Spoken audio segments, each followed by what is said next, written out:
I'm gonna try to do it just like Wyoming Gun Project, replicate his test exactly. We do have a primed shell casing in the magazine here. You can see there's no projectile, no gunpowder, just a primer on that 9mm shell casing. It's basically just pressed to the wall. I'm gonna move the slide and we'll see if it goes off.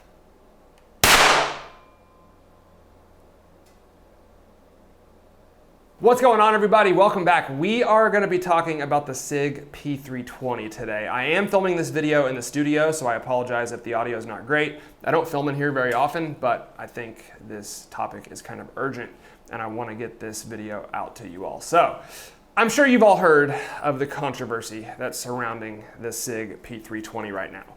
Yes, again, if you haven't, I'm going to try to lay it out for you in this video. So, a few weeks back, we did a video on this bad boy, the Sig Sauer P320, and of course, I went over all the controversy that surrounded this pistol for the last several years, really. And at the end of that video, I came to the conclusion that I really don't know. It sure seems like there's a lot of smoke surrounding this pistol. Usually where there's smoke, there's fire, but of course, I wasn't there for any of these incidents, and it's hard to know for sure if these are the pistol or user error. Is that a 320? Yep.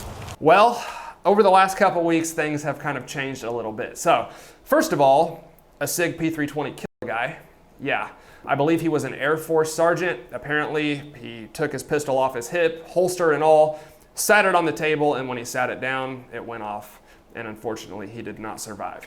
It is a terrible and extremely tragic story. And then a couple days ago, a YouTube channel called Wyoming Gun Project released a video. I'm sure you've all seen it. It's rapidly approaching 1 million views, going pretty viral at the moment. And he might have discovered something interesting with the Sig P320. So if you haven't seen his video, definitely go watch it. I will put the link down below. He's the mad scientist that discovered all this, not me. So basically what he discovered was that with his Sig P320, if he put just a little bit of pressure on the trigger and then jiggled the slide in a certain way, he could get that pistol to fire without fully pressing the trigger to the rear. Now, some people did criticize the fact that he had a screw in the trigger guard, but from what I understand, that was just to prove that he wasn't pulling the trigger with his finger. Obviously, if he had his finger on the trigger and then the gun went off, people are gonna say, you just pulled it and claimed it went off. So that was just to remove all doubt. But from what I understand, because of the way the trigger mechanism is designed, stacking tolerances and stuff like that, with some P320s, if you put a little pressure on the trigger and then jiggle the slide, it can allow the sear to move just enough that that striker will fall and set off the round in the chamber. That's not good.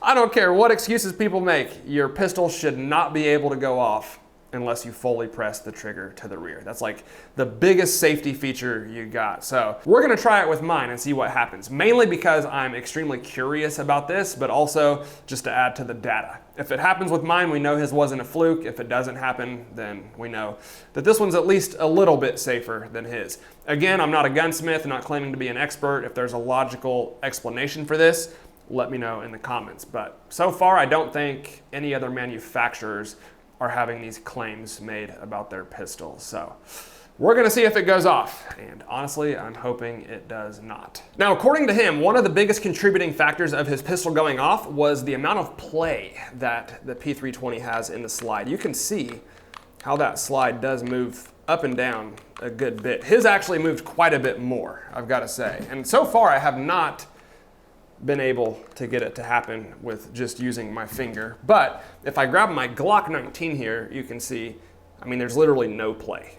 It's not moving at all. That slide is on there perfect. So it's clearly a tolerance issue. I imagine if you get like a frame that's on one edge of the tolerances and then a slide that's on the opposite edge, that might be where you run into problems. So this is an old, like original Gen 1 P320.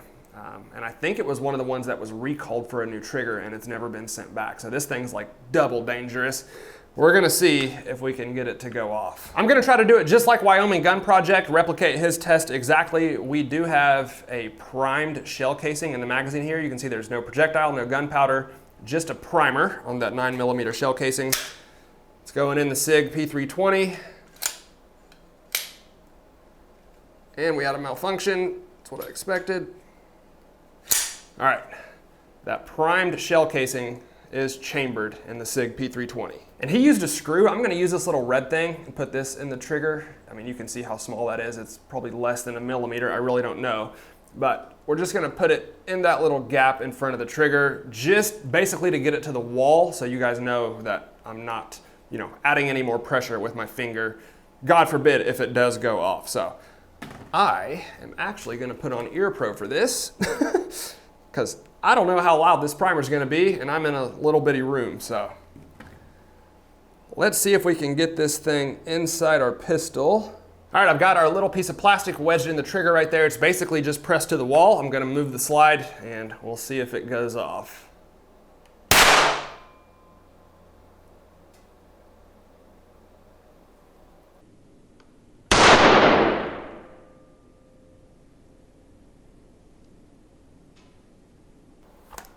Okay, I'm gonna set this down.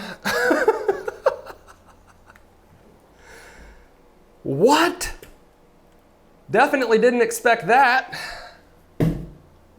Holy crap. It fired. And you can see that trigger will not break. I mean, look at all the extra travel that it had. I probably had it to right there. I mean, barely just opened it up about like that. And it had definitely a little bit more to go. You saw the primer before I shot, at least I hope you did. And now you can see that primer has been struck. Hope the light ain't too bright, but if it is, I'll run a picture over the top of the video here. That is definitely a struck primer. And our Sig P320 apparently does the same thing his did. That is interesting.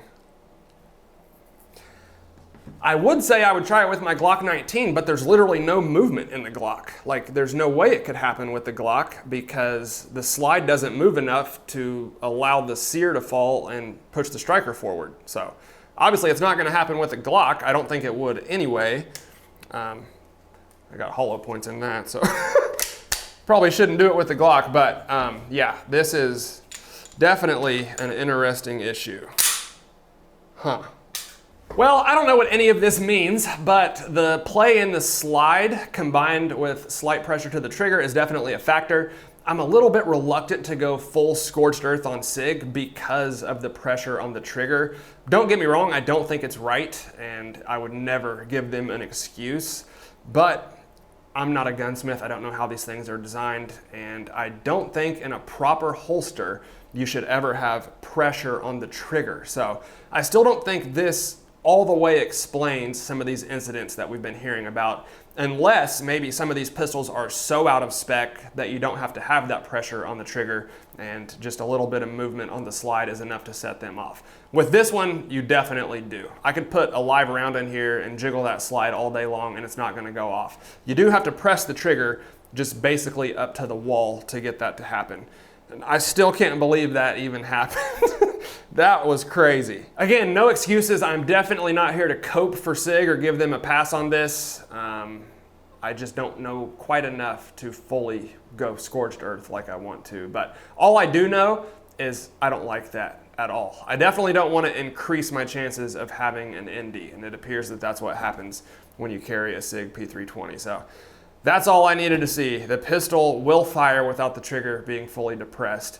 And I don't care what the circumstances are. A little bit of pressure on the trigger, wiggling the slide, I still don't think a handgun should go off. And as far as I know, no other handguns will do that. So this one's going up. And I'm sure there's gonna be comments saying, don't press the trigger halfway and the gun wouldn't go off. And I just cannot get on board with that. I understand where people are coming from, but in my opinion, you should at least have to press the trigger all the way to the rear to get the gun to fire. And that's my position on that. If you have not seen it, Sig did respond to the deceased Air Force sergeant. Most people are not satisfied with their response. They basically took no accountability, doubled down on the whole thing, and said that P320s are the most dependable, reliable pistol on the planet. So they're sticking to it on this one. I'm curious to see how they respond to tests like this. I'm sure they'll have a perfectly good explanation, but in my opinion, you cannot explain this away. It's Definitely not a good look for Sig. And shout out to the Wyoming Gun Project. Go check out his channel, watch the video, subscribe, all that stuff. If it wasn't for him, I would have never thought to do a test like this. So I'm definitely a fan of what he's got going on over there. And yeah, I think that's all I got for you guys. Hope you enjoyed it. Let me know what you think down in the comments below. I'm sure there will be no shortage of opinions on this one, and I can't wait to read them. Thank you all for watching, and I'll see you next time.